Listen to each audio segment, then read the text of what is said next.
everyone, Jester Bell is back, and today we are going to do a review of the movie Alien, which might surprise you. I've never seen it before.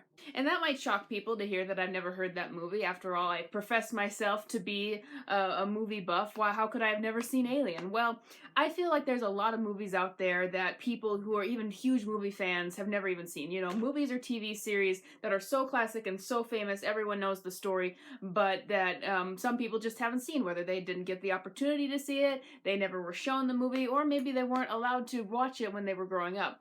But so there are a fair bit amount of movies from the past, from the 80s, from the 70s, that I haven't been exposed to yet, and so as I'm getting older and I'm studying movies and researching movies, I'm going back and finally watching these classic movies, and so I think it's rather interesting to hear someone's opinion on movies that are considered classics of the past, and maybe movies that people don't appreciate as much because of where their franchises went in the future. So this is me watching these very famous movies for the first time, as if I was someone sitting in the theater in the 70s or 80s watching these famous classic movies like Back to the Future or Terminator or Alien, and just getting a fresh experience without all the muck of the sequels that came later. And that's really what this series of I've Never Seen is all about.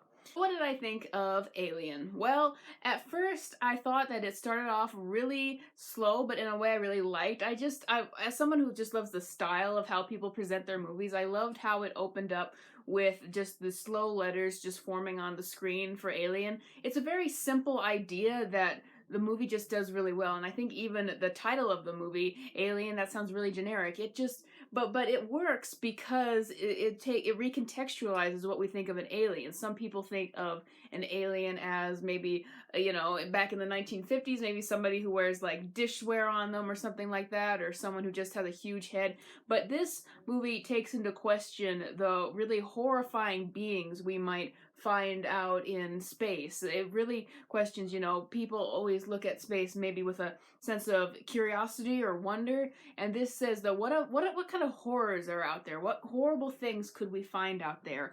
And that's really the atmosphere of this movie. And it's a very slow movie, and I can see why some people might have a problem with that, because it takes a long time for things to happen, but it really is just great at establishing the atmosphere, and that's the main thing I really liked about it, is that I really got the sense of curiosity and horror from it, of what kind of alien beasts could be out there. And I feel like that's an incredibly hard thing to replicate these days, because people don't really think about space anymore. I don't think most people don't, not the way they were in the 1950s or 60s.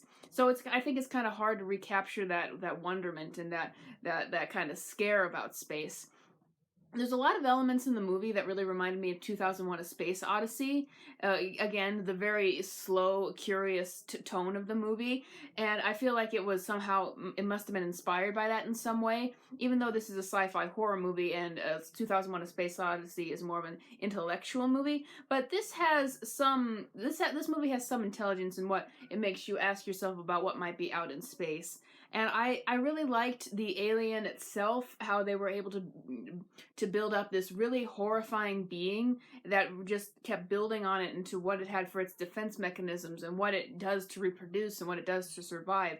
Just a total horrifying experience to watch, because of the biological horror of this beast that really doesn't have any motivations other than survival, and that humans or other unfortunate beings are just caught up in. I won't say that it's the scariest movie I've ever watched. I think that this isn't so much scary as it does have some intense moments and some really disgusting moments. The chestbuster scene really made me wince, and I'm a person who really isn't bothered by violence in movies that much, but that scene really, I have a hard time watching that. And it's not real, but just the filmmaking in this movie makes it look completely real. So that's another plus with the movie.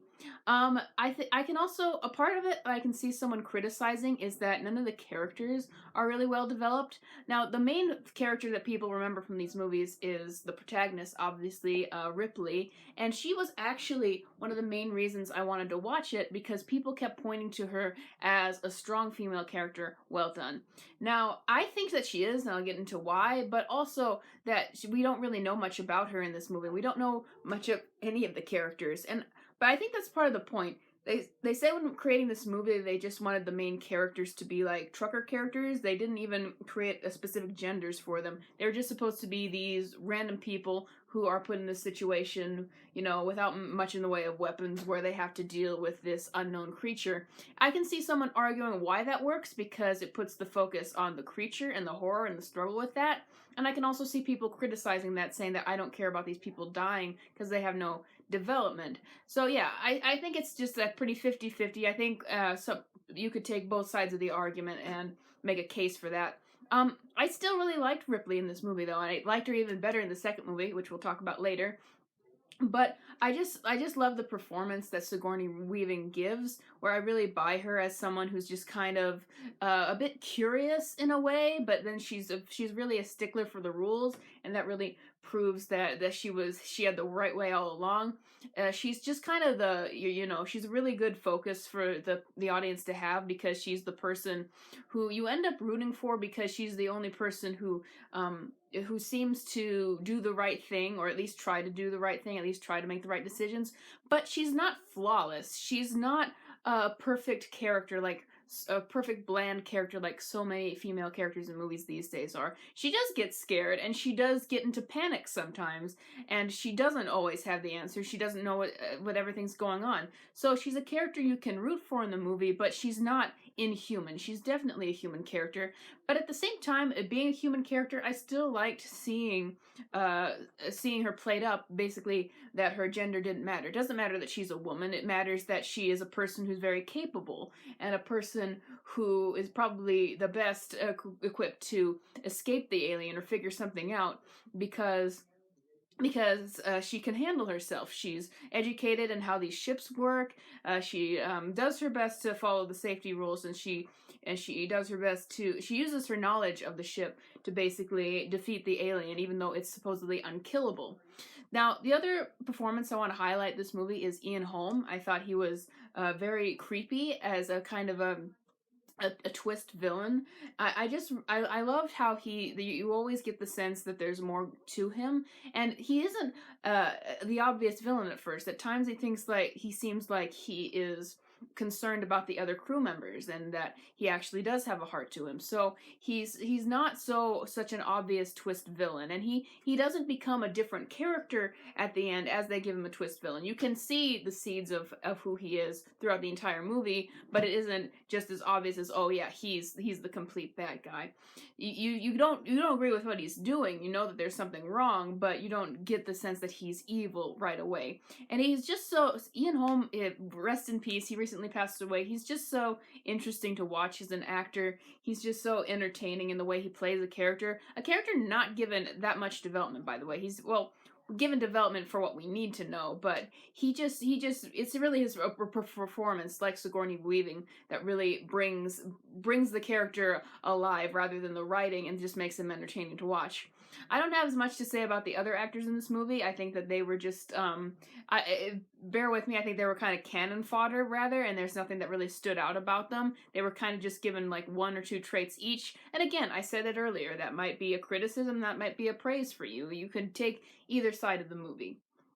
And I also want to say, I think that the special effects actually hold up in the movie. There's some parts where you can really say, oh, this is just the guy in the costume for the alien. But they were smart back then, and they really kept it hidden, and that really kept the mystery. And that's what I think makes the movie hold up today, is because they weren't overly estimating what they could do with their special effects. They used it sparingly, and so to really give you just little flashes of the alien rather than just an entire beast, a guy running around in the costume constantly, and I think that really kept the illusion. So yes, I really liked the movie. I watch these classic movies and I think, wow, why aren't people more excited about this movie? I remember, well, it's because people were very excited when these movies came out, but then they milked the franchises to death, and now people don't get as excited about them anymore. But for me, just going back and watching it for the first time, and just being able to experience for the first time, I was able to have that fresh experience I feel like a lot of people have lost and remember, wow, that is a great movie. I don't have all the muck and mire of what they did to it afterwards. I just see the movie for what it is. It's just a great movie.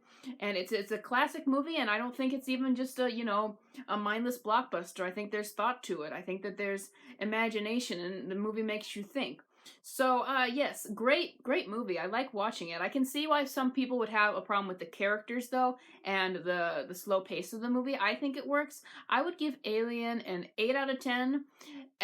Highly recommend the movie. Please watch it. You have to watch it if you are interested in movies or acting or sci-fi in any way. And I will be back soon to review the sequel and the sequel after that. And we will continue to see my thoughts on the Alien franchise. Thanks for watching. It's definitely earned a place and one of my favorite films. See you next time.